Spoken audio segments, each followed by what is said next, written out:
Jeffrey Dahmer soaked in blood. The Unabomber blowing up. Waco, Texas and Heaven's Gates. Alien modified men from apes. Hitler faked his death and then escaped. Bigfoot and the Mothman. Son of Sam talking to dogs again. Witches, ghosts and goblins. Mysterious noise and hauntings. Dark arts and the skull and bones. Most celebrities are probably cloned. So when you're feeling all alone, grab a beer and get stoned. I welcome you to the podcast Strange Brew. We're here to entertain you. We're here to entertain you. It's about to get strange.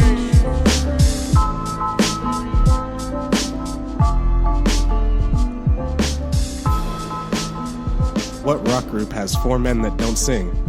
What? Mount Rushmore. Not funny. Rock, because they're in a rock. Yeah. Welcome to the I Strange liked Brew it. Podcast. I beat you to it, fucker. All right, let's go. You're so funny. All right. I'm Billy. I'm going to be doing the story today. And who's with me? The story times. All right. I'm Tomcat, a.k.a. Tom Thompson. And we got... Alex. Last time was a bit of a shit show, but I hope you enjoyed it. We were was definitely fun as drunk and we was a didn't good have the time. same mics that we usually do. But let's get into it. What are we talking about tonight or today? We or are whatever going the to be fuck you're listening talking to this. about Allan Legere, the monster of Miramichi. All right. So there's a couple things, again, that I want to talk about quick. I'm sure people from like the past episodes, if you actually are an avid listener of ours, I'm sure you've heard me tell the story before, but my dad grew up in this small town in New Brunswick called Chatham, New Brunswick. Before that, what are we drinking on? Who the fuck cares what I we're care. drinking? I got some Bombay. I'm making some fucking Moscow mules, and they just have a bunch of bush. We got all the bush. Quarantine, we got a lot of bush. I haven't cut that hair yet. Dude, it's boring. Who Billy's the fuck cares? balls hairs are hanging down to his kneecaps. I have a girlfriend that loves me, and like I don't. Yeah, sure, rub it in. Billy doesn't shave his dick, but he shaves his butthole just in case she wants to go downtown. Hey. I don't shave that, man. Dude, could you imagine the friction your ass would make when something goes in your ass off like hairs? What do you know think how much Russian that pain chicks would do? Oh, fuck me. Man, let's get it. All right, your dad lives out. Anyway, so he grew up in a small town called Chatham, New Brunswick here in Canada. And that town, so since I'm going to say a couple of different names during this, just know that old town of Newcastle and Chatham has now merged into a little bigger town, still fucking nothing, like 17,000 people, into a town called Miramichi. So it's all Miramichi. If I say Miramichi, it's all the same place. Okay. Quick backlash. All right. Anyways, so, so Allan Legere. So we grew up in this town, same town that my dad was born in, and the same town that I visited, and we're going to be posting pictures again, like I already did on the podcast there. So but back anyways, in the day, when Billy was off and I had to deal with Justin's drunken ass. That was when I was in If New you go Brunswick. back and listen to the few episodes I kept with Justin on there, Billy was away, and it was a very sad time where I had to make do. You couldn't imagine the amount of dick pics I got. Like, just unreal every night, and it was just limp pics. You'd be like, where are you? I'm not hard until you come home. Anyways, so talk about his early life, I guess, and get off to him. But Allan Joseph Legere was born on February 13th, 1948 in Chatham, New Brunswick. His father was rarely around, and he disappeared completely when he was young, leaving Allan and his mother and his younger brother alone. And this is my favorite. I love this. Other kids would tease him about not having a father. Kids are fucking ruthless. He should have went to a black school.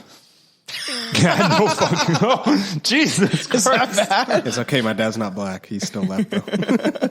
He's still left. But you're black. Yeah, but my mommy's stuck in it. She couldn't leave. But was that like he just beat her to it kind of thing? Yeah, well, I mean... Oh my God, I'm sorry I brought this up. No, I was alone for a while because like my dad left when I was young and my mom ran away before I was born, so... I wish I had... How the fuck's your mom run away before you're born? You're literally inside her. It's very too bad that I did not have the sound effects that I wanted for this because I had a little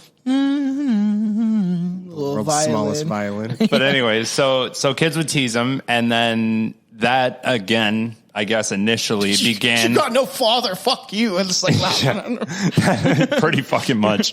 I guess like that would begin to develop like a deep hatred for the community. Like you would just start fucking hating everybody and hating everybody here. And like, that's when like hell fucking, like I just didn't have a lot of friends and I hated my town, let alone if everybody in the town was going like, you fucking idiot, fatherless piece of shit. Anyway, so he began to skip school quite frequently to escape. But he did graduate at 16.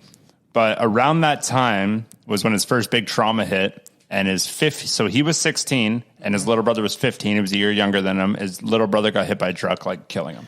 Jesus. That would have fucked you up too. Yeah, like you're at a young age, you're impressionable. And you know what I mean? If you got a younger brother and you're kind of made fun of or abused in school, who do you take that out on? Your little brother. And when you don't have a little brother, you just got to start cutting your wrists, I guess. Yeah, no shit. I got beat up a lot. But so now the relationships in the household have become more strained. The death of the youngest brother tore his mother apart, and Allan wasn't willing to help either morally or financially. He pretty much just said, fuck off, Mom. like tell Dad to come back from the store. Yeah, but like the reason Dad he's out of school. His little brother just died. His mom's struggling with the bills, and she's crying every night. And I can just see him coming home, looking at his crying mother, and be like, fucking suck it up. Walking upstairs to his rent-free bedroom. That fucking piece of shit. So and here's another big holy fuck. So she told Allan that he should have died instead of his brother. That's horrible. You do that to a kid, that's going to apparently fuck him up. She did that after the first time. Like, I guess like she finally got off her chest, said that repeatedly. It was like, oh my God, I finally fucking said it. And then it was like every day after. Good morning. I wish your brother was still alive, not you. Why are you still here? Is that the Dewey Cox story where he's like, you should have died instead of your fucking brother, and he cuts him in half like a machete or whatever? You know that Dewey Cox, Walk Hard? Oh, yeah. It's fucking was that hilarious. in that? Yeah. Oh, he cuts his brother in half with a machete. And that's always told me that I should have died. That movie's gold. So either way, like you can imagine what that would have on like a young adult. Yeah. So with nobody left to turn, he moved to Winchester, Ontario. Still never looked at where up that is exactly. Yeah, it's weird. It's somewhere. All I know is Winchester and the Winchester Mansion, which we'll probably get into on Strange Brew Podcast. Sure, that'll be another episode. But he became a car salesman. And this part always gets me. He wasn't good at it. And despite limited success, why is that a tongue twister? Limited success, he persisted. And he was one for the majority of his life. He just continued. He's like, I don't care if nobody thinks I'm good. I think I'm good. And you got to make commission on your especially back then, to actually make money. Well, so that was actually the part I was going to get to. So clearly he wasn't making a lot of money. No, fuck no. Here, you want this car? Oh, you don't? That sucks. You know what? My dad left, and I haven't seen him since. So I always find, too, like, I read this book, and I think that whoever wrote it got a lot of the information from him. No, from like a psychiatrist. Yeah, because like she was like, I guess again, my next sentence is going to be, despite limited success between the dealership and what his mother said to him, he began to develop an inferiority complex. Well, and the weird thing is that he's a very lesser known serial killer. We get into some of the fucking top boys, and we will ongoing. But the fact that a lot of shit we get from serial killers is from their own fucking mouth. Like Ted Bundy shit, like why we know that he maybe fucked the heads of his victims and stuff like that was because he said it. And like you hear them, it's like, and you have to But is that just a brag at that point? Well, that's what I'm saying. You have to take it for a grain of salt. Like, I want to be the sickest. I'm already in jail for life. Might as well fucking get some cred. West Side. No, and then it's like people like Paul Bernardo, right? We discussed and stuff like that. That he kind of, that all was at a time where they could actually trace everything. But back in the 80s, they're like, well, I killed these 3 women. And it's like, but did you? And he's like, yeah, I did. And they don't, he could just be saying that, right? Alex says a lot of things. Well, it's like, I want eventually, you want to get into Andre Chikatilo. Don't look at me. Don't. You eventually want to get Andre Chikatilo, that guy from Russia that killed supposedly over like 100 people. Yeah. That was from his mouth saying like, I killed like 100 kids. And yeah. That's a weird flex, but okay. So because of this inferiority complex, he turned to like petty theft, which gave him gratification. What is petty theft? Like robbing a bitch of her pickpocket. Like You told the clerk you didn't get enough change. You knock when over a you lady did. and you steal her pocketbook. Yeah, like not big.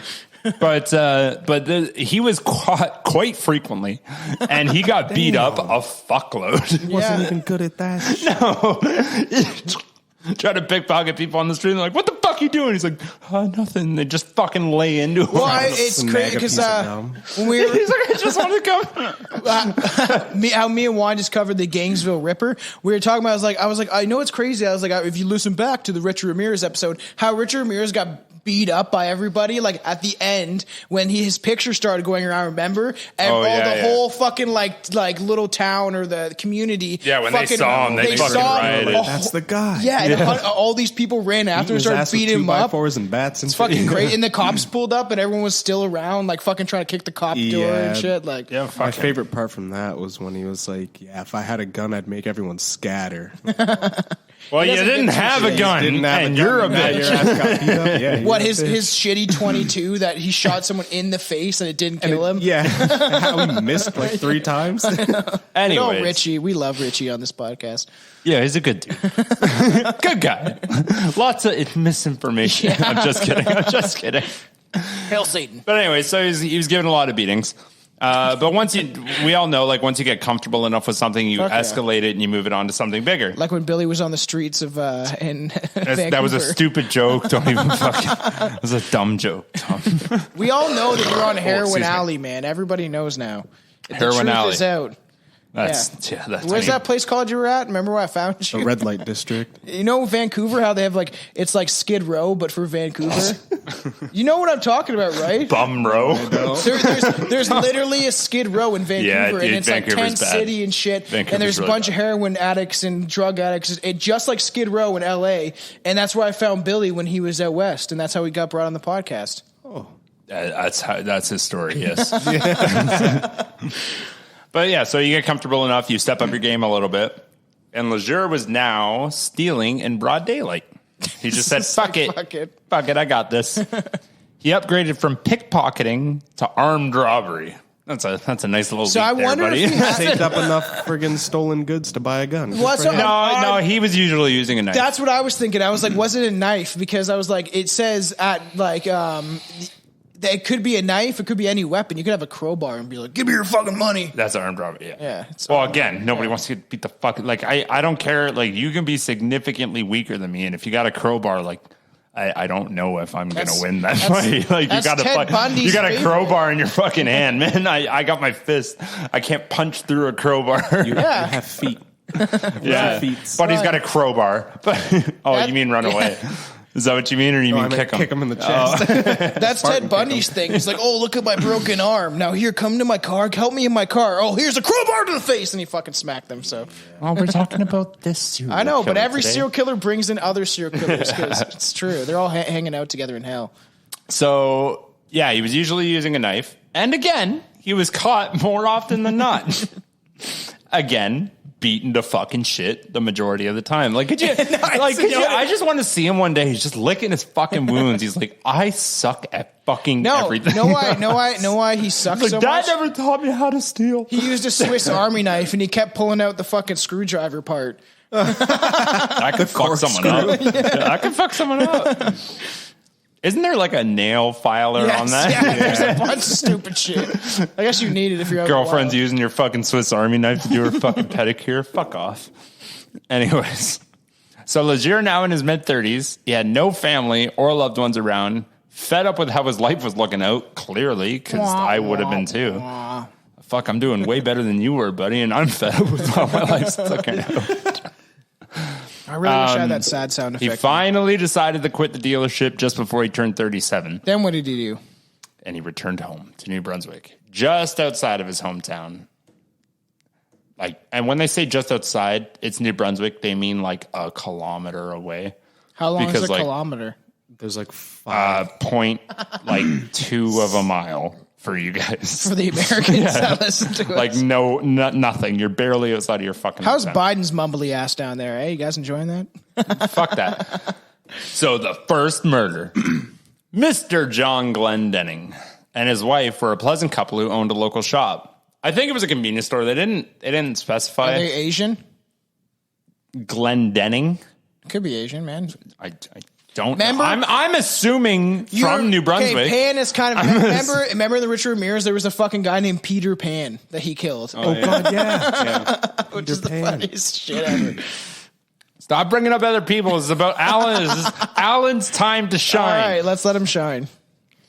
So they're a pleasant couple who owned a local store. A simple, carefree life those two were living. And again, like it is, like it's a small town out there. Like I lived it myself. Like it's if you've ever lived in a small knit community like that, like there's not a lot of things to do, but everyone's close with each other. Like it's 9 times out of 10, like it's a happy vibe. Except for if you're under the age of 25 and then it's nonstop fucking gossip. But like after 25, nobody really fucking cares about anybody else's life. So it becomes like a nice little community. Like we grew up in somewhat of a small town and shit in a place called Paris. And we used to just break into factories and shit. Well, how many people did Paris have? Like did they have like 10,000 or something? No, I thought it was like 20. Maybe 20. I don't fucking so know. 20. It's definitely more now. Yeah. So but even back when we lived, I think it was like 20 or 25. This at the time was like 4. That's fucked. And my dad was one of them. 4,000 or 4 people? 4,000. This is a house on every block. But so now Allan, now at 38, had nothing to show for his life. Very little savings from the car sales because he was fucking garbage. They were all dwindling to the end. So he devised a plan. It's crazy that, like, especially because this is more of like a rampant serial killer. I just find it crazy how he waited till he was 38. Like, why I bring up other serial killers? Because they relate in weird ways because of the more famous ones, why they're so prominent. Like, BTK didn't kill somebody till he was like 34 or some shit. So that sounds like a really cool fact to do on the BTK episode. Well, people already know this. If people are listening to us, they already fucking know the majority about probably most of the top dogs and shit. But like how I had a buddy that was kind of crazy, like I worked with and really liked weird shit. He was like one of the weirdest dudes I worked with. And I was like, BTK didn't kill dude who was 34. You still got time. You have time to. Yeah, I can see me snapping around mid-30s. So Allan started the shop at Mr. Glendenning's store for 3 days. Consistently in 3 days. That is stupid. Well, no, because it's your shop. And again, it's a small town. Like if you need something, you go to a convenience store and you go there once, you're like, wow, there's a lot of fucking good shit here. I'm going to go here again. If he's planning to do this, you do like once a week. We come in like, hey, buddy, how's it going? Just give me a pack of cigarettes. And then, doing it 3 days consecutively is a little sketchy. Like, who's this fuck? Have you ever been to a shitty salesman? Yeah, he doesn't know what the fuck he's doing. He doesn't know the fuck. So anyway, he went there 3 days prior and became friendly with him. Allan has seen the safe that was in the shop and through a little small talk found out that Mr. Glendenning kept all his savings from all that he made from that shop in that safe. And again, dude, that's what that's what small towns are. It's you trust everybody. You never think anybody's going to hurt you. Hey, and buddy, that's why, honestly, to date, and that's my biggest thing with Tom. Tom locks his door so fucking religiously. It pisses me the fuck off. I live in West Brant. And I never lock my door. Brantford, though. I could leave my house for a week and I wouldn't even worry about locking my door. Well, it does not bother me one bit because there's no fucking way. Because I grew up in Paris, man. No, I'm just saying from that mentality. You grow up in a town where you feel safe. Lock my door. And it's like, fuck it, I'm not worried. So there's so much in between here. I hope you guys are still getting the story. Yeah, I understand. But I know you do. But so okay, that's fucked up. Well, how do you think the Hitler occult episode? So he never had committed a crime of this magnitude before, but he was planning on stealing the safe and pry it open in his own surroundings later. Like, which is smart. Like he's like, all right, so I can just take it because it's going to take me a fuckload of time to actually pry it open. So Legere figured he'd need some help because safes are fucking heavy. So he decided to go on some recruitments. Todd Matchett and Scott Curtis, two of the biggest douchebag names I've ever fucking heard in my life. Scott Curtis is the most Scott fucking Curtis. Sound like TikTokers. My name's Scott Curtis. I make 1,000 money. My name's Logan Paul, and I fight Conor McGregor, but he won't answer me. I hate that fuck. You got nothing to say about that, Alex? It's Jake Paul, not Logan. Yeah. Oh, sorry. Same Logan thing. does fight, but it's not the same as Jake, though. Sorry, is it Jake Paul? Yes. Even though Logan Paul recorded that dead dude hanging in the forest, he's a little more respectable than Jake Paul. He recorded a dead dude hanging in a forest? Yes, he did in the suicide forest in Japan. Yeah. And he just recorded somebody dying. Yeah. Posted it on YouTube. They were already dead. Yeah, that's a real thing. But yeah, it was We like a talked blog. about Jesus, And then fuck. he put it on YouTube. Before you left out fucking east, we talked about haunted forest. That's when you fell on your skateboard and you smashed the booze we were supposed to drink. And then we said, fuck it. And we did like a 40-minute episode and we went to Boston Pizza and got drunk. Yeah, I was bombing the hill and I ate fucking shit. Anyways, so yeah, he recruited these two kids. They were kids. They're from high school. Like he was a clever. How old? He was a clever man. He'd chosen young accomplices because he knew the kids would be easily controlled. They were in high school. That's all it says. Hey, I'll I'm give you some assuming cigarettes and if some they're money. doing something like this, they already have rap sheets. So I'm assuming they're probably either in grade 11 or grade 12. So Yeah. what's that? 16 or 17? Hey, I got arrested when I was 14 for stealing a bike. Yeah, because you're fucking stupid. Yeah, it was. But so here's the plan: break in during the night, cut the power, detach the safe. Done. Sounds like a fucking good idea, right? Done. It's totally Break thought in, out. cut the power, Totally thought out. break the safe. So that was the plan. On the night of June 21st, 1986, the three entered the shop, straight for the fuse box to cut the power. But Mr. Glendenning, literally the night before, had decided to move the safe to the upstairs where he lived. You know what that is? That's like intuition, though. Yeah, That's in like there for years. Yeah. And he's like, let's fucking move this. That guy was a little weird. Yeah. So We should that's what I probably- was thinking. Maybe. Maybe they thought that he was kind of sketchy because he showed up 3 days in a row, and then he was asking about the safe. No, but that's the thing. Everybody shows I up that know, much. I know. It's just- like you get your clientele, and you see your clientele every single fucking day. know, I talked to because nobody has anything to do with their fucking When I used- lives out there, When I man. used to They're buy bored out of cigarettes their and tree. shit, there was a one Asian guy, and he gave me those shitty free lighters all the time, and I'm like, I have like 7 of these. Stop giving me these shitty lighters. Yeah, Just give me a lighter every time. yeah. Like, Oh, fuck. they're like compact customer. Here's your free You're shitty good to lighter. me. Oh, I see you smoke. Here's a lighter. So because he did that, that's obviously prompting a change of plans. So the 3 of them had to head upstairs and were shocked to find out that Mr. Glendenning and his wife were awake. I'm curious of what time this was. Yeah, that's what I was going to This say. is too. nighttime. I Yeah, don't know what but time of like- the night. It just says nighttime. What- and and this is the 80s, it's, right? yeah, So 1986. they're watching like Family Matters. It's to the point that like this was an old shopkeeper and his wife, and it was so late at night that they were sure they were sleeping. Yeah. So I'm assuming, let's call it 1, She's 2 got to a.m. watch her stories. I don't know. This guy doesn't seem that smart. So. Again, He goes at 11 o'clock. He's from He's New like, Brunswick. it's dark outside, so they go to bed at like 3 p.m. It's like right? January, dead. Fucking They sleep for like darkness at 23 5. hours a day. It's dark, let's get him. Yeah, he doesn't have a clock. He's just like, it's dark. It's got to be like 2 o'clock. It's like 9 o'clock. So in their haste, they began to beat him. So what else are you gonna do? He got beat by some old people. Yeah, just no. They beat up the old guy. There's 3 of them. Yeah. Right? So they began to Yeah, beat yeah, the yeah. fuck out of the old guy. And when he became bloody and unresponsive, they moved on to his wife. So I mean, like, hey, buddy, hey, you awake? She was beaten in a similar manner. However, she was also dragged down and sexually assaulted as well. Didn't he like drag her down the stairs, like bop, bop, bop, like hit her head off the fucking stairs and shit? But I think it's not clear who actually did this because Allan wasn't known to do stuff like that. But again, afterwards, yes, he was. This Yeah. could have very well have been One of the kids that actually did that. because He if never he was did telling clarify. them, if he was directing them, Yeah. he'd be like, you fucking grab her. Like if he maybe and didn't then wanna they do it, decided like, to fucking rape her. One of them just got horny for absolutely no reason. Yeah, and it's like this 97-year-old lady. I don't think she was They that old. raped. They raped her, right? Well, it says sexually assaulted, so they maybe they grabbed her just titties but and like stuff. if you did that, they probably raped her.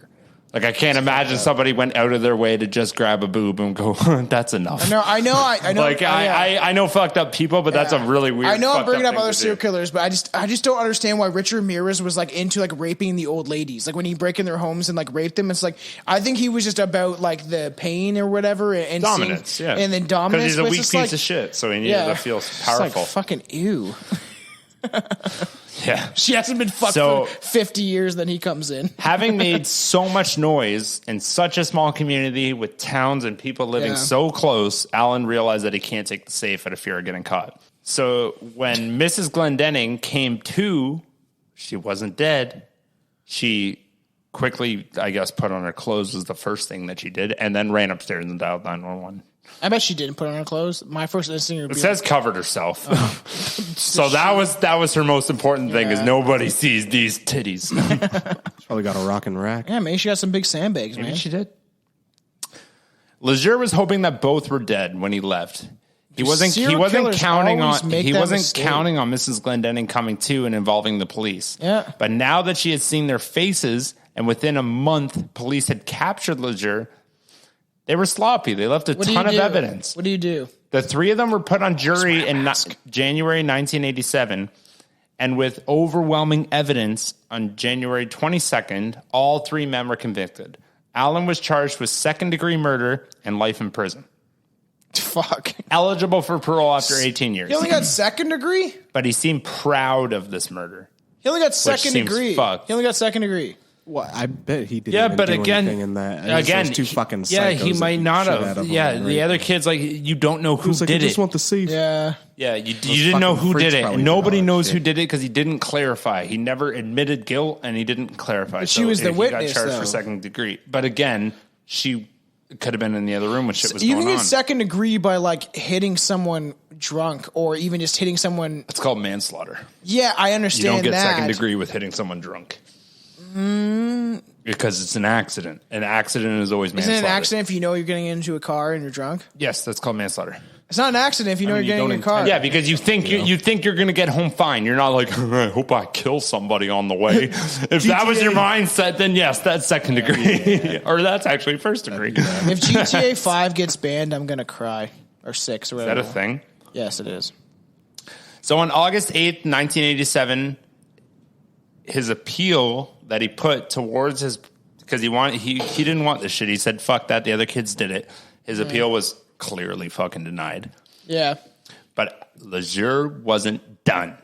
He filled out another appeal to the Supreme Court, this time with one of Canada's top lawyers backing him, which I don't fucking understand why he took that case. He's like, you're clear as day guilty, and I really hope I make a good name for myself, so I'm going to take it. Some of those lawyers like to do that shit, though. They like a challenge. Either way, at the end of the day, he's getting paid either. That's worse. That's almost worse than what he did. He's like, wow, this is going to be challenging, getting this clear as day fucking murderer off. That's what people do and shit. Like, it's almost like, all right, well, I'm going to take a challenge. I'm still going to get paid because even if it's from him, either legally or the state or he has zero money. The government pays then the lawyer.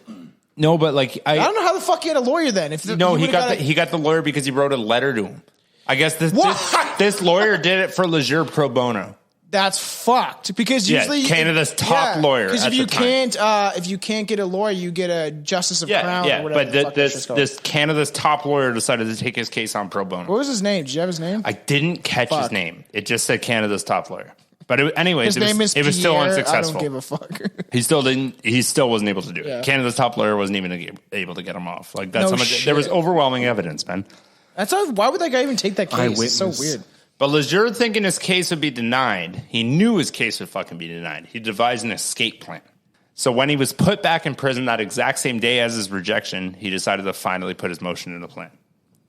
The first part of his plan into motion was to deliberately injure himself, which he did expertly. Honestly, give him fucking credit for this, because Legere somewhere in some magazine read that an untreated wound in the ear is quickest to infection. He read that somewhere, God knows where, and remembered it for this fucking long. He learned that from all those ass beatings he got. Yeah. Maybe. Maybe he's like, yeah, I read books. Yeah, that could be it. Yeah, and it is weird because I know you're. Oh, I'm bringing someone else up, but the fact that like he thought of a plan. I love how you said that like 10 times and you still keep doing it. Well, it just relates to other shit and other serial killers. It's just the way like how he thought it out, like how Ted Bundy jumped off that bunk for fucking days to strengthen his legs so he could jump out the fucking window. You know how Ted Bundy escaped, right? Like everyone knows that. Well, if you know that, you're gonna go listen. You're gonna go listen. We haven't fucking. We haven't done Ted Bundy. No, fuck no. We did. I said, and some people agree. Oh, you mentioned this. People like 1,000 want times. us. No, I mentioned this last time we recorded this. No, you mentioned this a lot. But so Ted Bundy last time we recorded. Ted Bundy was in like a holding cell thing, essentially, and he fucking would jump off this bunk every fucking day to strengthen his legs. He crawled. He broke out of a top of the roof of this cell, crawled out, and he figured that he traced everything, and this goes to like a library, so I can't remember, we'll eventually get into it, and then he trained his legs to jump out this fucking like 2-story window and then ran the fuck out of there and then killed a bunch of bitches in Florida. Ted Bundy's fucked, man. Florida. Oh my god, that was your comment. Florida. I saw this thing that Sunshine actually it's not even a good thing. What'd you see? It was just a shitty meme on the internet, and it was like, I like how bitches are always like, Ted Bundy's so hot, and it said he looked like the walrus from some fucking animated movie. And that then, was like, my meme. You didn't make that. I did make it. No, you didn't. Yeah, I did. No, you didn't. I did. I saw that months before you posted it on your page. Don't even try to fucking claim credit for that. I saw that like 4 months before you decided to post it on the page. You have to do this episode again. It's going to get copyrighted. You're this fucking asshole. The guy that makes that like happens to be following us. He's like, you're going to fucking die. Finds me in my house. Anyways, so Legere had read somewhere that an ear infection is the most common infection, and without treatment can be very severe. Yes. So he bashed his ear in until there was a gaping wound. Do they know what with what? From context, again, it doesn't say, but from context, it sounds like, from my opinion, it sounds like he did it off the wall. Yeah. It sounds like he just smashed his fucking ear against the concrete prison wall until it was just gaping. And Legere and then until his ear looked like Conor McGregor's ears. His ears are fucked, McGreevis. Alex is a huge Conor McGregor fan, so and that's why I made that joke before, because Alex's Instagram is Jake Paul's a joke. That's Jake Paul Small Dick. Jake Paul Small Dick, that's what it is. Conor would one punch him. So within a few days, he had a nasty infection. Police then obviously set an appointment at the hospital for treatment. The prison that he was in, I guess, didn't have a ward, or the ward wasn't capable enough to treating such an infection that he had. He needed professional doctors' opinions. So Legere knew that there would be plenty of tools around the hospital to help him get out of his handcuffs, but he was also under strict supervision.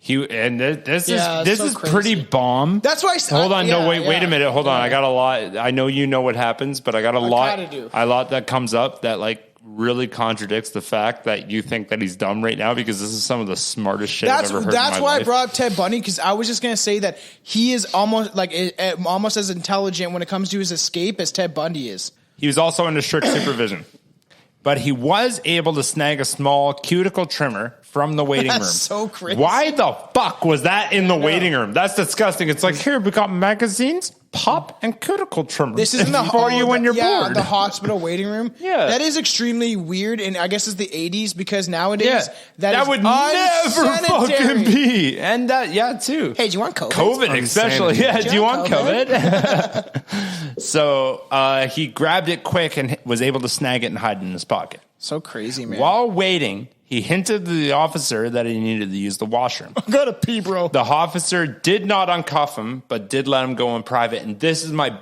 favorite part, because that's all it says in the book, is the officer let him go in private. Yeah. And from a small town, you hear a lot of news, you hear a lot of gossip, and the fact that my dad grew up and lived there at the time. Yeah, so crazy.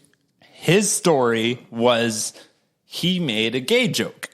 He said, "What? Are you gay? You want to follow me into the fucking washroom?" And the cop was like, "Okay, go in the fucking bathroom." But I'm right outside the door here. What are you, fucking gay? Yeah, back in like 1986, like that would actually like hit someone's ego hard. You'd be like, "No, gay. Fuck off. Nowadays, it'd be like, fuck off. I'm coming in with you. I don't fucking care. Hey, I'm transgender. You can't come into the washroom. Be like, yeah, I'm gay. I'll show you who your daddy is. So that was a big thing. Like whether that's true or not, it's just cool to hear like the fun like rumors coming from the town itself, and that's why I really wanted to do this too. But I want a serial killer. So yeah, so you'll be one, I'm sure. So he went to the washroom. He let him go in private, but while alone, he ended up breaking the cuticle trimmer, trying to get rid of his haircuts. Sure, look, right? You're done. He broke it? He broke it. He snapped it. How do you snap a little metal thing?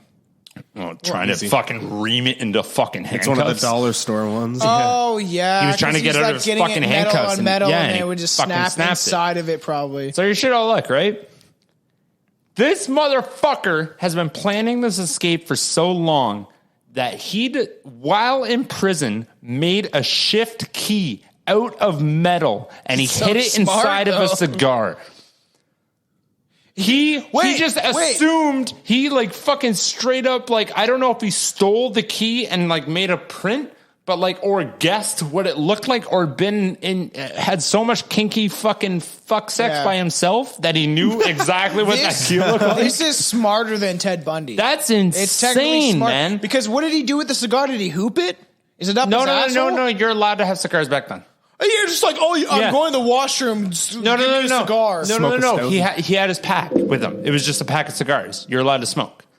Nobody said that. Crazy. Like prisoners were allowed to have cigarettes back then. I understand cigarettes. I understand but again, it was of the having same thing. cigarettes on the yard and shit. And again, like you never really. That's where prisoners originally hid shit. And that's why I guess that went away. How the fuck do you have cigars? I get cigarettes. So he made his makeshift key, hid it in a cigar. And that was his secondary option, thinking it wouldn't work. He was like, fuck, I need something else. It was in the cigar. No, that's not what he put in his butthole. Just had it, like, he put something else in his butthole. But that's not what he's putting in his butthole. He had that in his cigar pack and just in his pocket. And anyways, I find that crazy. It fucking worked.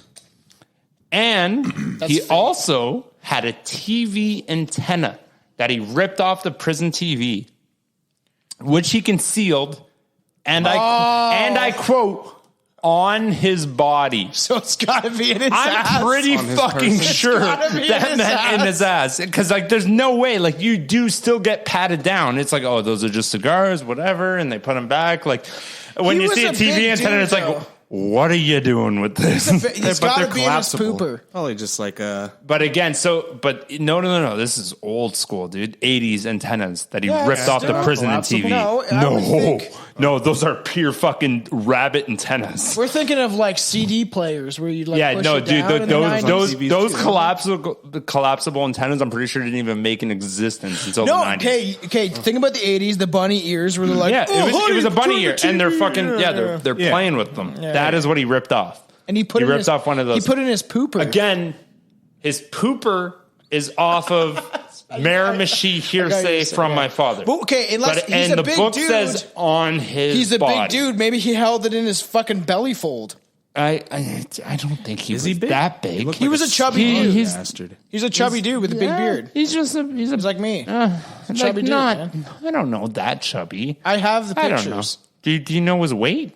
His weight was 246 on the dot. I don't fucking know. I was like, there's no fucking way. Bitch, that's how much you weigh. So you can take that however you think that means. But he decided to use that antenna as a weapon.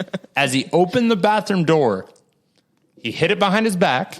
And when the officers weren't looking, and this is, again, another favorite fucking part, he pointed it at them. Like, I guess, putting it to the back of one of the cops. Yeah, that's what I think, too. The TV antenna to one of the guards' necks. And told them that he said that this is a weapon, and you better drop your guns. And both of them fucking did it. Because both cops are like, yup. Gun's gone. They didn't know they had it. We both think that was probably like to the back of his neck, and they were turned around for some reason. And then he's like, "I have a weapon. Drop your shit." Could have been like a knife. Like you don't know, right? He didn't take the gun, did he? Used to that shit. I would have taken one of the guns. I don't think he did he? And never mentioned that. No, I would have taken one of the guns. I feel like would you not? You're already in shit. You fucking take a gun. You might as well. And then you run around the hospital like, everybody freeze! So he's okay. Like he couldn't have been that big because they bought it. They dropped their gun. So crazy. And then he bolted out of the hospital. Just fucking you get your one sprinted out of there. You get your one chance, right? And sprinted the fuck out to the point that the cops were still, I guess, terrified that he had a gun. What did they have? Were they lying like in field fucking position? It's like naked gun. They're still standing there. They gave him like a 5-minute head start. Like I still don't understand how the fuck he actually got away. 1 Mississippi, 2 Mississippi, 3 Mississippi. You fucking ready or not? Here I come. Bullshit fucking police force. I just picture them standing like this, and they're looking at each other like, "Is he gone?" It's like 10 minutes later. The nurses are like running around crazy, like. You guys put your fucking hands down. Anyone he's gone yet? This is the best. So police started their search within 10 minutes. Within 10 minutes. 10 minutes. These two fucking cops were so goddamn embarrassed about what just happened that they didn't call anybody else. They're like, we'll find him. We'll find him right quick. We got to make up a story quick. He couldn't have went far, man. No, He couldn't have went far. Like, before we call the authorities, know what we got to do? Have a cigarette? Have a cigarette. All right, let's have a cigarette and we'll talk about what just happened. And they're like, so he said he had a knife, a big, big, big knife. That's not He then jacked a car and sped off. Occasionally switching vehicles because he was smart. He's like, fuck, they're gonna catch the shit. Not a bad idea. He was pretty much beating up the car owners and taking their cars while it's running like fucking GTA. That's what I was gonna say. I swear to God, he's actually opening the door and be like, excuse me, can you get a donation to Red fucking Bound, bitch, on the concrete. Hoping the cash just falls out in a clump just beside the body. He's like, oh, $7,000. Thank you. Oh, San Andreas. Remember in San Andreas when like the hookers had big dildos and you could like you could beat them with the big dildos? You remember that? I think you're thinking of Saints Row. No, San Andreas. Oh, Saints Row, I can see that happening. No, Saints Row, because I just downloaded the fucking. And you can do that in Saints Row. You have a giant dildo called the Punisher. And you just that's awesome. that's from Saints Row. I love that. But in San Andreas, the hookers used to walk around. They're way more skimpy outfits than they are in the new version, and they fucking you could get dildos and beat the fucking hookers with dildos and shit. Not like that anymore. So, anyways, panic sets in. Obviously, it's like, this is an escape fucking killer. Like, what's he going to do? So police make an announcement to Miramichi that he was on the loose. I got a question. What's that? Why do you look like the thing from Mario? You know, the ghost things? So Allan was now hell-bent on revenge. This motherfucker was so pissed off that he was stuck for parole, that he lived his life like that, and that town treated him that way, that he just wanted to make this town fucking pay. 39, right? Yeah, around this time. Like, probably 38, 39, yeah. So anyways, he said publicly, I guess, that he had been wronged about being in prison. That was bullshit. He shouldn't have went to jail in his mind. I shouldn't have went to prison. I know I beat those ladies. I forgot. I was going to ask, did that dude die? Old good feller? Mr. Glendenning did die. Yeah. Okay. But his wife didn't. Yeah. His wife did survive. His wife survived, but her husband died. Yeah. Nailed it. Damn. Did I? So now he was ready to make the community pay for it. It took only 26 days after his escape to claim his first victim, Annie Flam. You say 20 minutes? 26 days. 26 days. He hid because he's like, I gotta hide for a little while, lay a little low, and then get my revenge. Because like, what are you gonna do? You can't go get a normal job anymore. They're gonna catch you eventually. You gotta just fucking go for broke. I just wonder where he was. Like, is he? I don't know where. In like, oh well, it gives you it'll give you nitbits. Give it a bit. So anyways, so it took him 26 days. Annie Flam, a 75-year-old shop owner, again, and Nina Flam. She was only in her late 60s. The two lived together just above their store, just like the Glendennings. On May 29th, 1989, Legere broke in. Easy targets, right?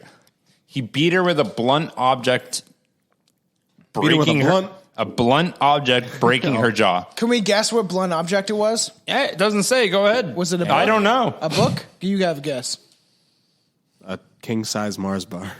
Yeah, could be. I've been hit with one of those so far. That shit hurts. Shit fucking hurts. That you have? A candlestick. Or a strap-on blue dildo. It's got to be blue. A candlestick in the cellar. All right. Well, I don't know because it never said. Anyways, sexually assaulting her and then killing her in her bed through brute force. Just straight up beat the fuck out of her until she died. That's fucked. So anyway, so Nina's in the other room and she heard the ruckus, and that always fucking gets me. He pretty fucking well waited till she's beaten, and she's in the other room like, this sounds like a lot of ruckus over there. What's the lady that she found? Her sister's name? She found Annie. She's like, man, is Annie just watching her pornos again? It sounds Probably like thought she was just getting a lot of screaming. Like, damn, she's getting some. Yeah. I don't get none. I don't get none. We're going to go 3 ways. Anyway, so Nina in the other room hears the ruckus and saw Legere on top of her sister. Shouting. That ain't consensual. He was shouting while he was beating the fuck out of her. Everyone has done me wrong. This city will fucking pay.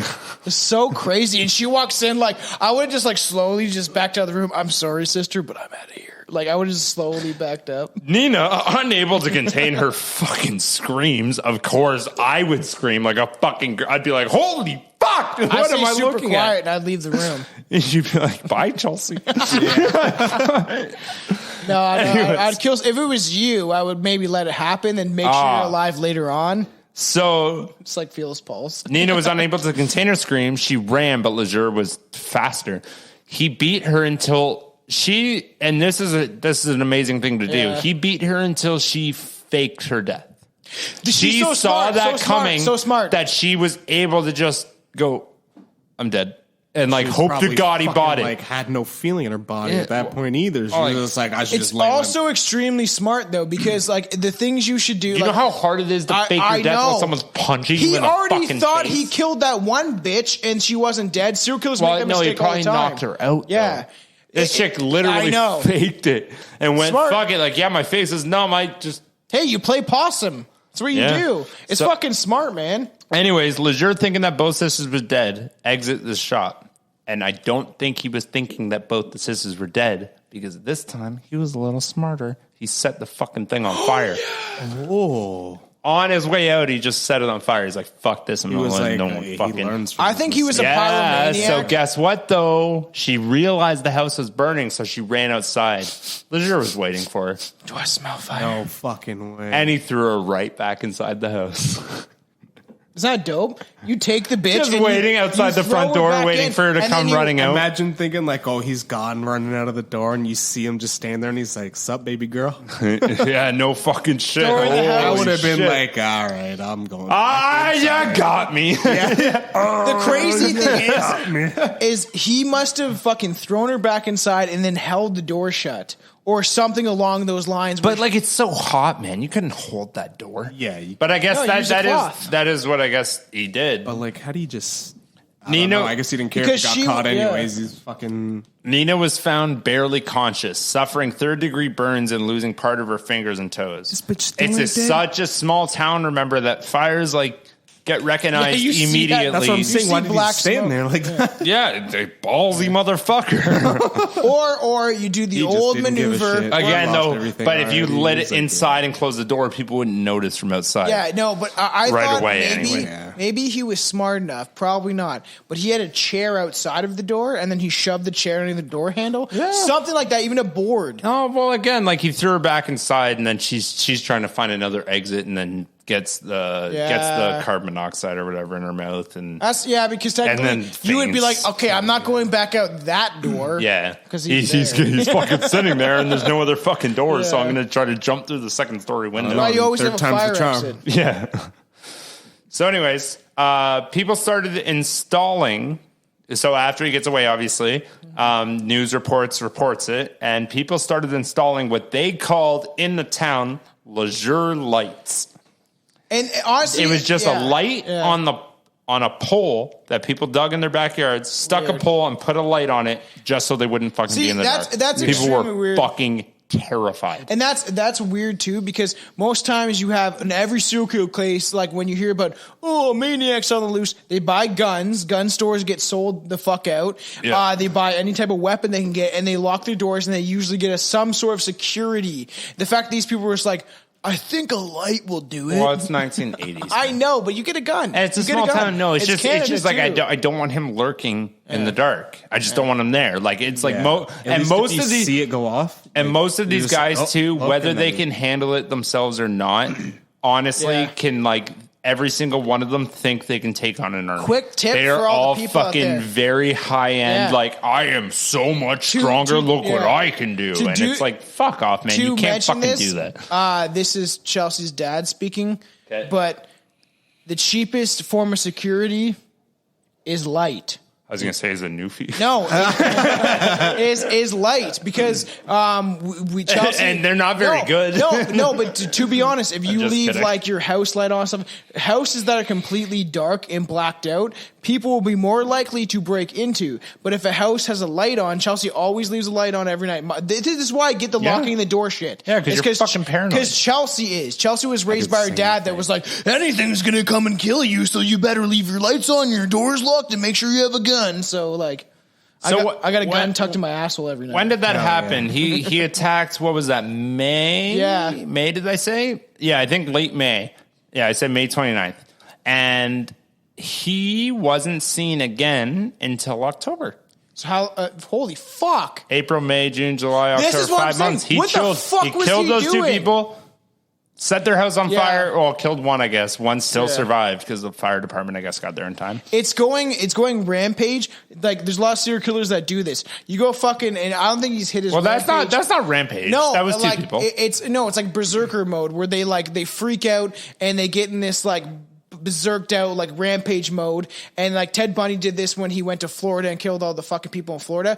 But it's almost like that they get in the state, because there's serial killers that can stop doing it for fucking months to almost a year. I think BTK stopped for like 5 years, and then, or no, something like that. I think it's 2 or 3 years, and then went back to it.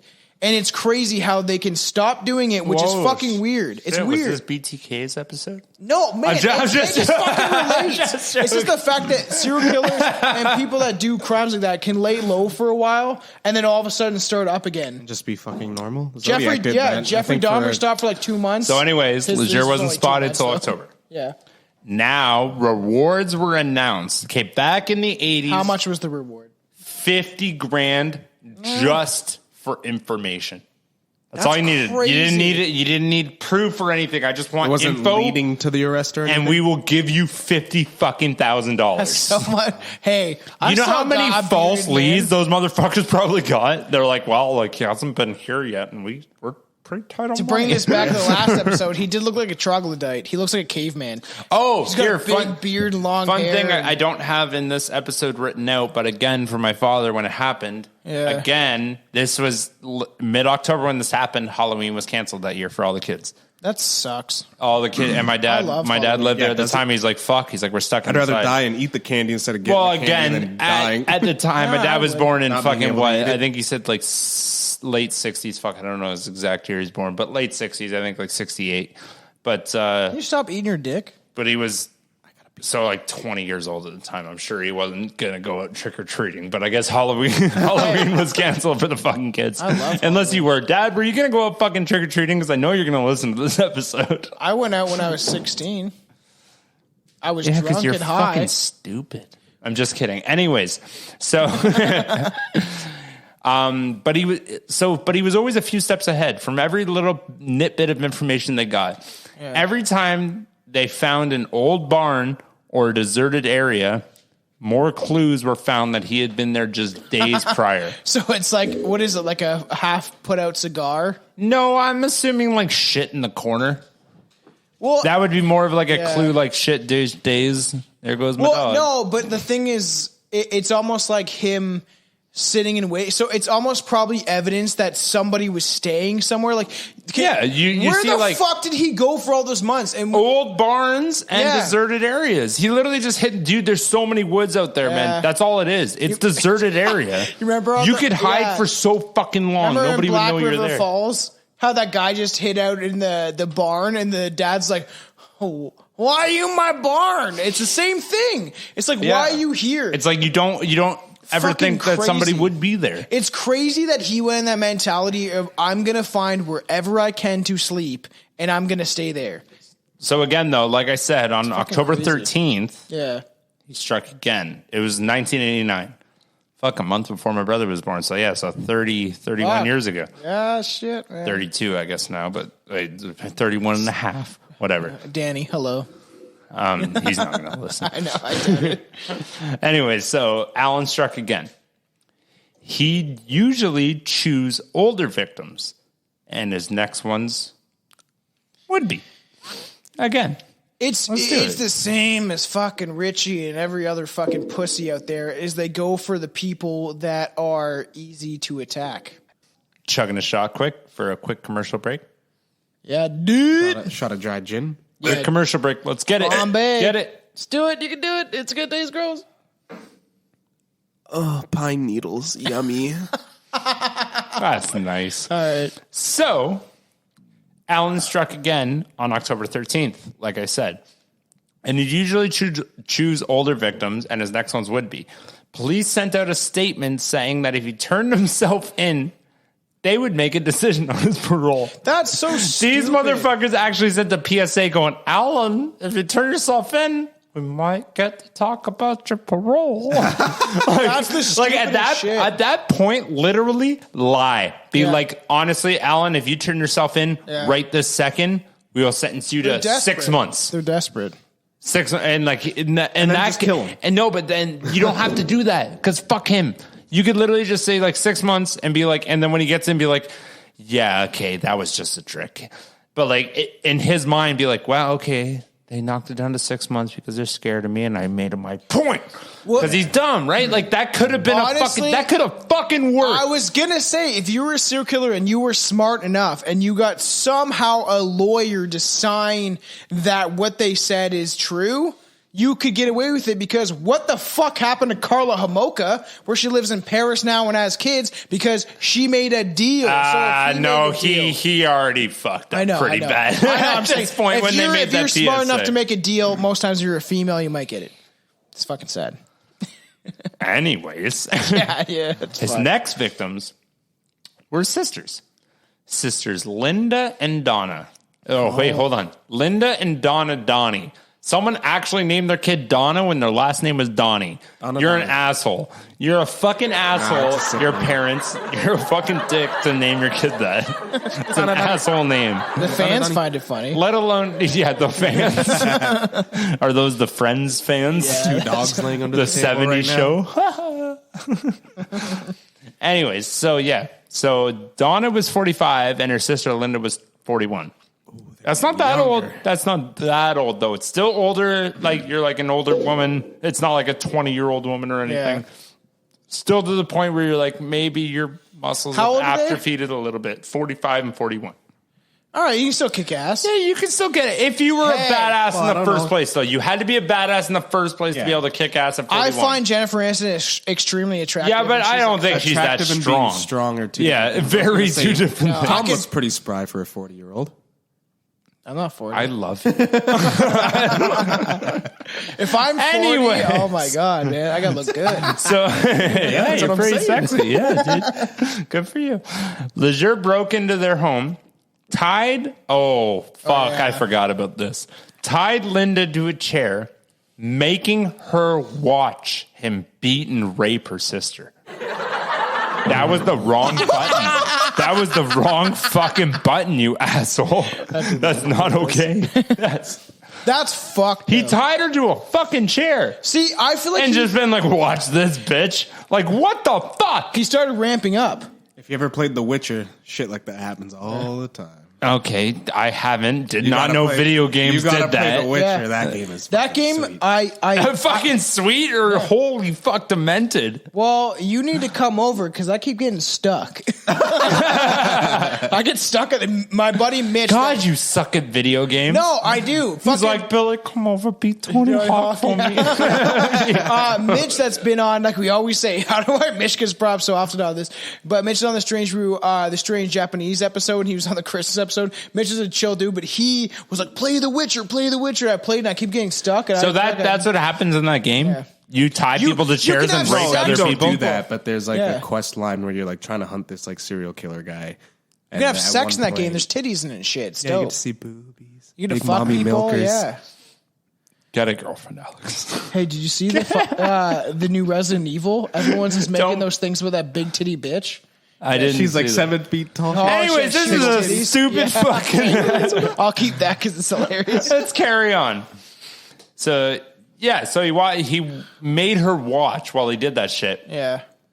An autopsy showed that he toyed and experimented with them for That's what I'm saying. hours before finally killing This is them. when he's getting into his rampage He's mode. just His psychotic- fucking with them and like Finding maybe his giving kink. them little cuts on the wrist, watching them bleed Yeah. out a bit while he's still like He's that's finding his kink, as Alex said, and almost finding how he's been already like ramping up to this, and now this is his time where he's like, I'm already done enough fucked up shit. Yeah. This is when I'm gonna play around and I'm gonna do whatever I want because either way I'm getting caught. He knows it. You would know it in your fucking mind. You would be like, I'm getting caught, so I'm gonna eventually like I'm on the run right Yeah. now. Well, He already I'm got just caught doing my and he last. escaped, so he's probably just. He's like, I don't think they're gonna let me escape. I'm gonna make again. the most of this. The TV antenna might not work next That's time. literally what he's doing. He's making the most of his time. Though, like that's fucked up to even think like that. Be like, well, to make the most of it, I gotta kill a lot of Oh, more hey, people. okay, Can't blame him. You got to blame all those little assholes that were bullying him. as a Yeah, kid. this is all because of you. Every single person, if you grew up with him and you said that you laughed at him because his father was Yeah, dead, if you're all still those alive. murders are in your hands. Don't make fun of somebody because they might have him shooting you in a school shooting. So. There's a now- fucking good chance And now at this look what point. happened. Everybody's Some fucking- people don't like to get fucked with. Everyone's with all these fucking genders and shit now because everyone's sensitive. Yeah. Wow, that's a fucking off topic. No, fuck It's off. That's not. trendy. I It's don't trendy. fucking care. It's trendy. Anyways, Hey, I wanna be a he girl. just peered, Jesus. tortured them. And again, before leaving the house, he's like, fuck it, set it on fire. Yeah. See, that's what I'm saying. He ran. He was like, "Okay, I liked fire last time. It kind of turned me on. I like that. I like fire." Which then police realized at that point that he had an MO. He wanted, Yeah, he did. He had a wanted modus people to operandi. He know did. that he was there. Yeah. And he wanted people to be scared of him. Yeah. That was his whole point. He wanted at the me. entire town I'm to know Allan. that this happened to him, and this is why this is happening to him. No. Yes. Anyways, drum roll. So this case specifically was one for fucking history in the entire fucking world. Because this is the very first fucking time in ever that DNA evidence was used to actually convict somebody. Which is fucking That's a round of crazy. applause moment. This is when DNA evidence created, and it was on a serial killer in this small ass fucking town. And I just want to say how crazy that is in general, in the fact that this is a Canadian case is one of the first cases that there is an American case, so they use DNA, we get it, but Canada, this is prominent in our time in history, and the fact that, what we talked about Paul Bernardo on another episode, what he did, and he's like, I'm not going to get caught, and this DNA was like all over everything, and it's just like, you're a fucking idiot. But You're anyways. describe a rapist, you piece of shit. Yeah, pretty much. So fingerprints. Fingerprint? Fingerprints. A fingerprint. We've been doing this for a while, and I've been chugging beer, so chill. Fingerprints, blood, hair, I don't know why I did this. and traces of semen were all linked back to Legere. Seaman. No more witnesses needed. You don't need nobody anymore. We have the proof. He did come on somebody or in someone. They got daddy's cummies. And now people began to sleep with rifles and pistols. Well, yeah. I don't know why you didn't do that. Yeah, in the they're first like, place. oh, this is the line. No, I'm wait. scared. Do we This is enough. Do we have pistols in Canada? It's not legally allowed to be owning a pistol. Yeah, I think there's a you can own a section in there handgun. going, I have a serial killer on the loose, and they're like, here's the 22. Yeah, just handing them out. Yeah, just be like, buddy, Police just station. fucking, don't die. Your nearest police station and Be like, grab buddy, a I pistol. live in this fucking town right now, and I'm losing my goddamn mind. We'll train you. First 24 rounds are on us. Yeah, Bobby's let's go. Gun Shop has now sold out of all pistols. If you want your pistols, go down to But Bobby's Gun Shop. that's the best thing. I don't know where they're getting them because this town didn't have a gun shop. I feel like Well, maybe back then everyone it did. just had a bow and It didn't arrow. when I was there. Yeah. So like, I don't know if they did now. Stupid little town of Burford I back mentioned. then? They have a fucking triggers and bows, it's called, and they have guns and a bunch of bow and arrows. Oh yeah, because that's the same thing. But in Canada, fucking Glocks and old medieval shit. that's literally what it is. But crossbows. for the listeners in the States, most times you can only own like a rifle or a shotgun.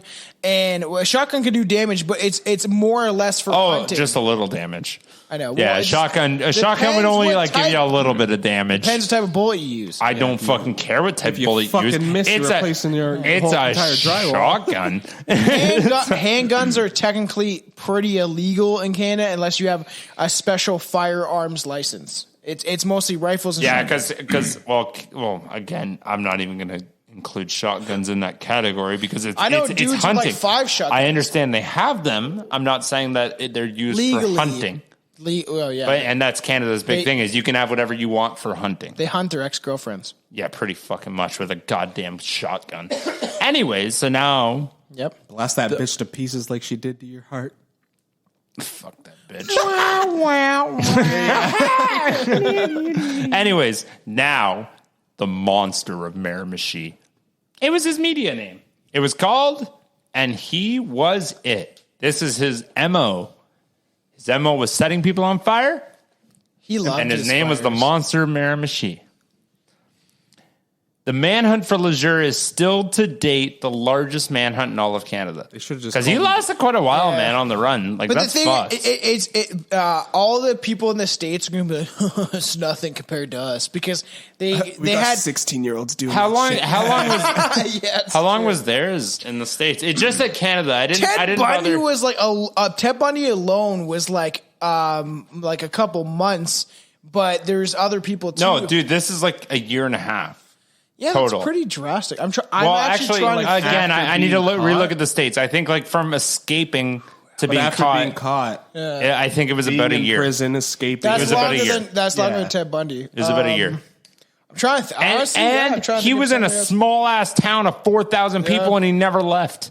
How are He's not in a city of New York Yeah. where there's millions of fucking people. He was in a town Ted of Bundy's not from New 4,000 York. and nobody could fucking find him. That's how you. Because there's forests, man. He was just Yeah, hiding. we live in a rural place. Yeah. I'm saying that's how Lot bitches easier are to hide. stupid because they're like, oh my god, Ted Bundy's so hot. How the fuck did you not find this motherfucker? How'd you not see him? And be like, oh my god, that guy's hot. Wait, that looks like Ted Bundy. Like, maybe It I is- should. It's because people didn't find him hot in the day. They find him hot now. No, they did. They did, Oh, man. no, they found him hot after he got convicted. No, we're- they found him hot after Zac Efron played him. In No, the no, Netflix no, special. Yeah, no shit. That was when it really blew up. Yeah. I don't know if you guys eventually want to do it because if Alex is going to be on a little more for the fans, but we could eventually talk about serial killers and like the women who surrounded them and stuff like that. Like Richard Ramirez had the women in black that came to his court hearings or wore in black. Yeah. Ted Bundy had women that loved. And shit, I wish I was that motherfucker. Anyways, this guy didn't have a lot of women. So his next murder Yeah. was the murder of Father James Smith. Oh fuck! I remember this one. This motherfucker killed a church minister. Which he should. Pedophile, anyways. A minister. I didn't say Catholic, but he says father, so he's Catholic. So Legere anything else turned back then? his sights onto a Roman Catholic priest, Father James Smith, from the Virgin Mary Church, which again I have pictures of, and we're gonna post these all to the Strange Brew page. You fucking better. You forget all the fucking. It doesn't time. matter. I will do this one because I have pictures of every single one on my phone of every place that he's murdered, like these big ones that I'm saying anyway. Because my dad, before I even knew about him, my dad was able to drive me around and be like, "Yep, that's where the shop used to be, and it's just land now." And Billy had he's a like, "That's where it is. Take a picture." And Billy he's had like, a bottle This is where the of second lube. one was, and then he brought me to the church. And then there was a place just outside the church. It's like, yeah, that's where they lived. I was like, and like my dad lived where here, else and like, did which he is kill super people? cool. Like this is like personal for me. Anyways, Where though. else did he kill people? So he's from the Virgin Mary Church. James was very Virgin Mary. James was very loved in the community, and maybe that's why he was targeted.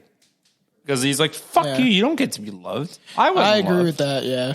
So November 16th, 1989. Or did he touch him? Did he touch him? We don't know. I don't think this guy went to church. But anyways, November 16th, 1989. Wait, his mom might have praying for her husband to come back. I hate that I even said a year because I truly don't remember the dates right now off the top of my head. Yeah. But anyways, we'll clarify that when we post it. Yep. Anyways, so he failed to turn up for mass, and everyone seemed to panic. Rightfully so. This guy's always right there. I'm like, buddy, he lives next door. Like, he's always in church. Like, where the fuck are you? Like, you didn't bother to come in or tell anybody that you're sick or, like, this is your fucking job and once a week you got to show up and you just didn't. But he's been fucking religiously on time. Yeah, everyone's son's balls are dry. Yeah. I was going to say. He was found dead in his home. Stop fucking doing that one. He was found dead in his home. His mutilated body lying on his kitchen floor.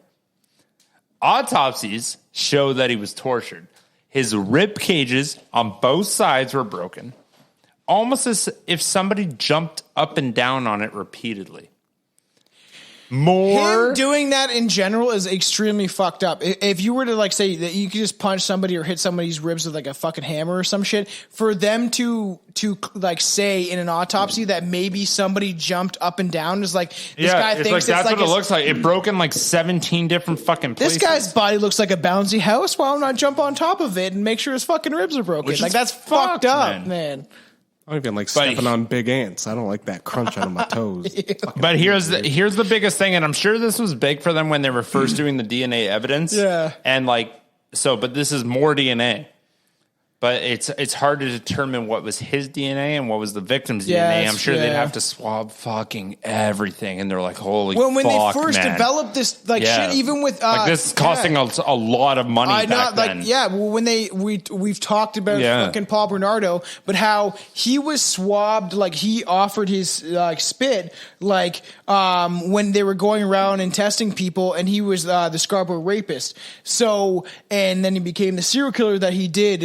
A lot of people don't know about Paul Bernardo, but listen to our episode about it because me and Billy actually killed that episode. That was a great episode. And it is just crazy that it took years for them to actually test Paul Bernardo's DNA to prove that he was actually the Scarborough rapist. It took a while. It took a long time. But back then it's all about money because like that shit costs a lot of money, and back then this is important to the community, and they spent a lot of money doing it. Small ass place. But anyways, here Canada. we go. This is what scares me and everybody gives cops a hard time because of their bullshit that they're doing. Fuck the police. There are a lot of cops that do see this shit that did not sign up for this shit. Yeah, they see shit like this. A police officer described the scene as a scene from hell, and his exact fucking quote was, "There was blood everywhere. He was dragged all over his home. His eyes have been gouged out, and his tongue was lying limp on the side of his mouth." That's fucked. Indicating that he tried to rip it out. That means that with like pliers or something. And a few of his teeth were broken. Yeah. So he must have been hitting them with the fucking... He was trying to rip out his fucking tongue. Yeah. So this cop just walked into this shit. He's like, holy fuck, man. Like, could you imagine seeing a body like that and just going like, this is not what I thought this would be. I thought I was going to bust kids for weed. I mean, this is fucking really getting to me. Different. Remember that hits you personally, man. Horrifying crime scene and seeing a black guy jaywalking and be like, listen here, nigger. You know that shit's illegal, right? But only for you. First time that's word's ever been used on this podcast. Yeah, we're not black, so we're not allowed to say it. Alex I didn't even say it. I said nagger. No, but remember when we talked... Words to describe a guy that annoys you. Wow. You ever see that South Park thing? He's like, I don't think I should say... And he was like, he did the Wheel of Fortune. And it was like N-blank-G-G-E-R-S. Well, and he's like, I don't think that I should say it. I think I know the answer. And like, yeah, go ahead. Say it. And he screamed it. And he goes like, nigger. And it was naggers. Yeah, it was naggers. And you see, like, the cameraman is like a black guy. And he's just peeking behind it, like. Do you remember in the Ed Gein episode where that cop saw the scene of Ed Gein's house, and then I think either the cop retired or he killed himself. I'm pretty sure he killed himself. Remember that cop killed himself? He saw the Ed Gein Yeah, scene, yeah. And the I remember cop that. fucking killed himself Dude, because that's insane. He's like, this is horrible. I can't live with seeing this shit. Boom, I'm dead. Which is scary as fuck. Like, could you, like, that's so hard to live with, man. I'm almost done my gin, and that's fucked. Yeah, So, how often does that happen now? What? I'm sure it still happens. I'm sure it's just more or less like one at a time, so it doesn't make like stories like this because this guy did so many. You up seeing that once. Yeah, but that's what I mean. Seeing people beaten to death like that. My uncle was a lieutenant in Toronto, a cop, and I was saying he was the biggest asshole. I think I mentioned this before on this podcast. The biggest asshole in the world. He's still an asshole. Okay, I finished this before we go. Yes, and he obviously, I think what made him an asshole is he saw a lot of fucked up shit. He went to Makes you insensitive. Yeah, he went to a crack house, I think, as a first responder and saw a baby dead, and I think it just fucked his head up, and everybody rest in peace. Sorry to just cut you off on that one. My You gonna condolences. say I'm sorry? Yeah, you better fucking. I said my condolences. My uncle was I cool. wasn't hearing where you were going with that. And then My you uncle said was it super before. cool. He just smoked too much crack, man. He just can't fucking smoke crack. Yeah, well, did you know I'm heartbroken and my girlfriend broke up with me a week ago? My uncle Yep. just died last week. I wasn't joking about that. I did know that. Yeah, that's my all whole, fucking week I've been dealing with that's that. Yeah, we whole talked about it thing. last time. Yeah, It's Alex. more than a week. It's been like 2. Alex, almost two. my uncle died last Sunday because he overdosed. It Nigga, I wasn't don't care. last I'm Sunday. heartbroken. He's straight up lying. That didn't happen. It did. I just posted. Did you see Last my Instagram? Sunday? Yes. Sorry. I My uncle thought you were just trying to died. one up him. I'm No, sorry. I'm My dead No, I was serious. trying to one up My him when I was condolences. I'm sorry, guys. Yeah, Everyone, fuck this you. is bullshit. Rest in peace, Uncle Tim. Can I get a hail, Uncle Tim, everybody? All Hey, right. Uncle Tim. All right, let's Hail go. Uncle Tim. All right. So after, see, I feel bad just going back into it now. That should have been the end of the episode. Anyways, so after what he did, Yeah. Legere then stole his car because he He took his loves keys. stealing He's like, cars. fuck it, he doesn't have one. Everyone needs to get around. So he stole his car. He loves stealing and, cars. and they found it abandoned near a train station 90 kilometers away. How long is that? What the fuck's a mile to a kilometer? Just joking. I'm really drunk. Shit. 90 A kilometers mile? away. A Okay. mile is like 0.7 kilometers. No, We're 2.2 doing kilometers this. is a We've mile. all drank a lot. What? Yeah, a mile's way more than a kilometer, you dummy. Oh, maybe I'm thinking of the. I think it's 1.8. A 1.8 kilometers is a mile off the top of my head. So for you United had it States backwards. people, I'm thinking of the roughly I'm going to go ahead and say like 140 miles away. Or no, that's not right. 90 kilometers. 67 miles away. Who gives a shit? Well, I'm trying to pander. So anyways, where is he now? But a huge stroke of luck. Someone ID'd him saying that they saw him buy a ticket in Montreal. And then the police stormed. They stopped the train. Fuck. Unfortunately, no one was found. He wasn't on the fucking train. Someone's like, I saw him buy that ticket. He went on the train, and he wasn't on the train. He got caught in the end, though. He wasn't on the train, though. So police began to lose hope. But the same day, more luck. This guy's really getting fucking shafted right now. A woman approached claiming that she knew where he is. She said she saw a man on the side of the road. He was bent over his engine, so she stopped to make sure he was okay. Oh, fuck. And then Legere appeared out of nowhere. So it was just actually a guy broke down on the side of the road, bent over his engine. This woman stopped, making sure he was okay, and then Legere appeared out of the woods. How smart is that? To catch somebody with a broken down car and be like, all right, I'm going to hide behind this tree. And wait I'm till gonna someone tries to wait help until you. someone tries to help me. It's the fact that like Ted Bundy would be like, look at me with my broken arm. I'm like, come help me. The fact that he used somebody else's fuck up or essentially somebody else's need for help fortune. as fortune. He literally used it as like a way to get himself into that situation where he needed a car or money and he's or like, something. fuck it. He's like, here we go. It's This fucking is my really ticket. smart, and you're man. 90 kilometers away, man. Like that's fucked. not quite walking distance. That's a good 2-day walk. Well, 90 kilometers. Yeah, maybe a day and a half to walk that. I was gonna say if you're just, Terry Fox, like a day. That man's a national treasure. Don't talk about it. I was just going to say. He ran, though. That was my whole joke. Yeah. He was always jogging. A side note, the past couple of days when I've been taking my mom to the grocery store and shit, she has the dog. She has Roxy. No, she's not. She's like 42. But she was like, I was walking the dog around like the apartment or whatever, like just around back, and there's like a little bit of like forestry, like trees. Yeah. It's not like fucking, it's like not you much. Live down the street from it, basically. It's a bit. Fucking It's crazy. a bit of trees. Yeah. But she was like, oh yeah, there was like a guy in like a onesie, like wearing a big orange onesie, but it looked like it was too small for him. And then she was like, he ducked behind a tree and then like hid behind it for a little while, and then he popped out with a water gun and went pew pew shooting at the forest. That guy was just cracked out of his fucking My face. mom's just walking the dog hoping that it'll shit outside instead of in the house for once. Yeah, no shit. And she's just standing there and the guy looks at her and starts walking towards her and goes, what are you looking at, girl? And then fucking the dog just started going, ugh. And then the guy Roxy's a big dog. The guy ran into the forest. Yeah, she's a boxer. She's Disclaimer, nuts. if you have autism, stay out of the forest. Scaly. Why the fuck is that a disclaimer?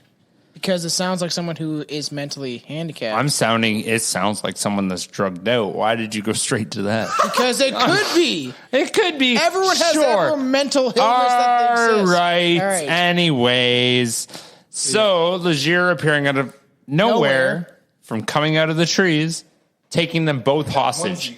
He's now ordering them to take him back to Miramichi. Take me back to this goddamn town. Yeah, because I want to keep going. I'm homesick. Legere took the keys from the engine. Oh, sorry. Whoa, I skipped a bit. Sorry. So as they both get in the vehicle and they start driving down, they need some gas. And as they start filling up, as they pull up to the gas station, Legere's like, no, I'm fucking smarter than this. He takes the keys out of the engine himself. He's not even driving. Takes the keys out of the engine himself and goes and fills up the gas himself. Mm-hmm. So they can't. What the fuck are they going to do? Run? Oh, yeah, you'd think so. But the woman, smartest fucking thing I've ever had in my life, had a spare set in her purse. Oh, yeah. Wait, what? As she's sitting, so he grabbed her keys out of the ignition, went to go fill up the car. And she's sitting there going, oh, we're so fucked, I guess. And then the second he walked into the gas station, pulls up fucking spare key. And this is, I've said this before in the podcast, I had a fucking lawyer, I had a law teacher that was a lawyer, and this dude was fucking smart, and he used to tell us, he used to give us cases, like how I ever first heard, like I was in like grade 10, 11, how I first heard about like Paul Bernardo, really, and certain cases that we've actually dived on this podcast. The fact that you have to like think on your feet. And you're in those situations, you have to do as much as you can in that situation. And like, she didn't do that much. She had a spare set. It's not on her. It's still crazy that she did. It's what are the odds of that? Because like usually when you have a spare set of keys, they're at home. It's you don't carry your spare set of keys with you. It's fate that motherfucker moved his fucking That's weird though. Your spare set's supposed to be at home in case you lock your keys in your car and you're like, oh, I'm fucked. Okay, I got to go home and get my spare set and then come back. Yeah. You don't lock them with you because then you could lock both sets in the car. Like, that's the whole point of a spare key. Yeah, but if you're a girl and you have it in your purse, it's always on you. Sometimes you leave your purse in the car. If your normal set of keys go in your purse. There's so many coincidences in this case that are fucking crazy. So the woman had a spare set, scurried away, and told the police that. Yep. Police hurried, setting up roadblocks all over the area. Allan, at the gas station, with no fucking car, got his hands on a truck. And police ID'd him on one of the roadblocks that they set up. So he finally thought he could get out of it. He's like, fuck that. I took the keys. I got it. And he jacked the truck. And then the police set roadblocks around the area because that probably took him a little bit to get right. Mm-hmm. Finally, they have their hands on the monster in Miramichi. And that's where he was caught. He got caught. And he's what? He spent the rest of his life in jail till he died, right? had... about a month ago now, maybe 2 months, he had a parole hearing. Oh. And basically the gist of the parole hearing was back to jail. Yeah. It's like That was it. His parole hearing literally 2 months ago from 1989. It's like he had one 2 months ago. It's like every time they had Charles Manson And they went, rest in peace. not a chance, They bud. should have Back. let his ass out, put out an Amber Alert, and just be like, if you see this guy, just fucking kill him. Rest beat in- his ass. Yeah, because we're not allowed to anymore because fucking- these stupid laws. He's old as shit now, probably. Rest in If he was Dude, he is. fucking- No, he's. He I was think- like 40 Fuck, in what the was it? I read the late parole or hearing 80s? because my dad's big on that, right? So he yeah. sent me the thing because he's obviously Like, grew yeah, up there. if you That's grew up personal with to that, him. then, like, and he's yeah, like, you're "Holy like, fuck, yeah, this happened just it was maybe about a month and a half ago. It was after Christmas." Yeah. After Christmas already. Yeah. He just fucking went up for parole. Also, I was going to say, rest in peace, Charles Manson. But it's like, Manson had numerous appeals, and he would go in front of the parole, and they'd be like, "Oh, it's your time," and he'd be like, "Man, you don't understand the construct of my mind. I don't live within inside this prison. I live outside the walls of my mind. I've you will seen never." some of the interviews with that guy. That Manson guy's is dope, fucking man. Crazy. He's one of my So- favorite people. But on it's earth. interesting to hear how he thinks. Like, it's Yeah. fuck. So, We have a Alan, very long. I episode, hope man. this was your serial killer episode. I hope Tom didn't drag you out on all of his serial killers. But you know what? Every story's got to come to an Kind end. of You the wanna shittiest email serial us? killer I've ever heard Yeah, of. so, go to www.strangebrewpodcast.com. But if you want, go to strangebrewpodcast@gmail.com. And Alan, if you're listening, send a little email on your jail computer and let us know. So, Alan, I hope this episode did you well. This was your serial killer episode. And you know, like as Strange Brew, we like to top up on everything. Like I'm Yeah, super fuck happy yeah. I was able to do this because like I have like a little bit of a personal connection to it, and it's nice to say that. I hope my dad comments on something like that, but I guess because it's time for Billy's. It's Tom Cat's back to the day, motherfucker. What is going on? So, in the 17th century in Iceland, a pair of necropants, we'll show them on the Strange Brew podcast page if they allow it, because it's literally a picture of a pair of pants with a skin dick on it. This is completely real. These are displayed at Strangladalgia. I'm not going to pronounce this fucking Icelandic word. Should've in looked it a up. museum. Strange fact. But this is about Stealer. his Icelandic sorcery and witchcraft. It was believed to bring the owner an endless supply of money. If you want to make your own necropants, literally, it's called Naruk. I want Alex pants. Yeah. Some fucking boner pants. Get this, no, get this. You have to have permission from a living man to use his skin after he's dead. I want your pants. You get permission. Yeah. You have to get permission. So if I'm like, All right, Billy, Billy, if I die before you can have my my skin pants. You can have my skin pants. play too. my skin flute. hey, Billy, what? I already play your skin flute. Stupid. Billy, Billy, do you want my skin pants? They'll be like baggy ass jail pants. I don't want yours. Everyone will think I'm a rapist. Some cholo capris. So you have to have permission of the owner. If you want to make your own necropants, you have to have a permission from a living man. Is this still to date? Yeah, Like this is okay? Like you can do this now? No. This is in the 17th Oh, century. I was like, you can still ask somebody and they'll be so- like, don't worry. You walk in on their funeral, you're like, Get this. don't worry. I got permission. After he has been buried, you must dig up his body, fillet his skin. Oh, that's annoying. You have to dig it back up. Yes. That's annoying. Why? What was the point? You'd It be doesn't buddy, sound just like let they me. got permission. Hell, the fucking coffin only covers the front half anyway. So you have to fillet the skin of the corpse in one piece from waist down. So you have to be super careful, like an X-Acto knife kind of shit, what if like you a fuck it box up? cutter. It's not going to fit you. You're not going to be able to put the pants on. But you can sew it. I guess My girlfriend's really good at sewing. As soon as you step She can in, sew those pants. as soon as you step in the pants, they will stick to your own skin. So supposedly because of the magical ritual, they will, No, like, I'm going to mold say your that's own because skin. blood Yeah. is sticky. But when get you this. go in someone else's pants, it's like Okay, latex. get this, Alex. Look at me. This is gross. A coin must be stolen from a poor widow. So You gotta steal her money too? you have to steal from. Okay. Okay, let me get this kid. He just said a coin. It could be a penny. You get the permission. Yes. Dig He up his body. dies. He beats Barry. You have You to dig up his steal- body, and then you got to go to his wife and steal money from her. Or some widow. It doesn't say the exact widow. I'm sure it meant her widow. Yeah. So the poor widow, and place it in the scrotum, along with the magical sign, the Nabrurakasutu. I can't speak Icelandic. So she's it's always there too. And it's written on a piece of paper. So you have to put a magic spell, and you have to, if you want it, you put on these pants. This is complicated. Yeah, no, listen. You dig up the body, you put on the pants of the skin body, and you put them on. You fillet that skin like a salmon, and you put the fucking leggings on like it's a chicken fucking 2010 trying to fucking fit her ass around her leggings. Or Tom. And then, yeah, I wear leggings. I'm super emo. And then, so the scrotum, because they literally want to cut it. So you want to fillet the skin properly. So you still have the dick skin and the ball skin. And then stop farting. And then you put, That was me laughing. then you put the coin into the ball sack and this magic spell into the ball sack of these pants.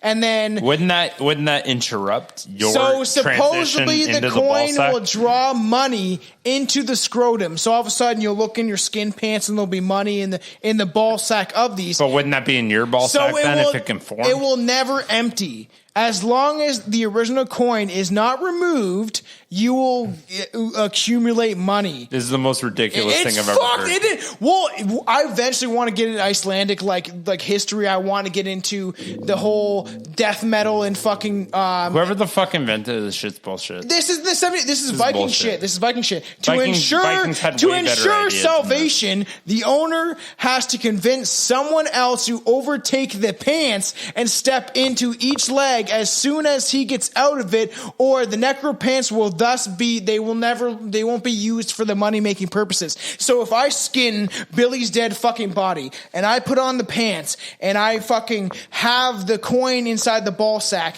I have to say give him to Alex. Sorry, I'm just like, it's intense because it's fucked up. So I'm gonna have to give you the pants, and as soon as I step out of these pants, I'm gonna have to give them to you instantly, and then you got to put on the pants as soon as you can, or you ain't getting the money. Do I have to use the same coin? Well, Yes, you needed yes. a fucking Okay. roadmap for that one. Anyways, I this was understood the Strange Bird entire thing. Podcast. All right, We I hope love you you, enjoyed and it. I hope that was a good episode. And I enjoyed it. It will be. Follow and support us. Yeah. I have a new TikTok Rate page and where I do review us. stories of. Rate and And, review us. If I'm you gonna rate post us, that. we will get higher on the fucking podcast scales. We're doing good. I don't Keep us think going. anyone really cares about that, but like, anyways, like, just give us some support because I love you and I'm really Buy drunk. some merch. And I get really lovey when Buy I'm some drunk. merch, bitches. I might even scoop Alex's titty. Alex got nice titties, I've been doing a bench press a couple times this and week. he's been Started going to the gym. He's been going to the gym. Can we get a hail, Alex? Hail, Alex! Why, thank you. Love you guys. Take care. Oh, shit!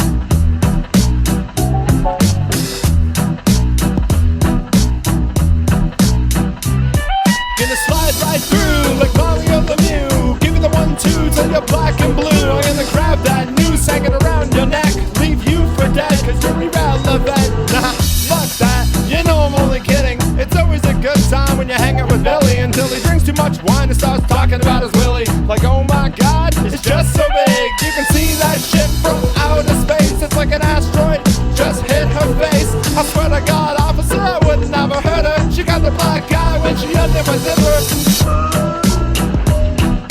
Right at time and it's way too late. Walking home, I can't feel my face. Always stoned and it feels so great. Right at time and it's way too late. Walking home, I can't feel my face. Always stoned and it feels so great. Tap your toes and bang your head. You act flows, no one knows that slang you said. You act slow, I expose your brain and fed. Into the black crows, I'll close the door when you're laying dead. I'll go get a rope, go hang instead.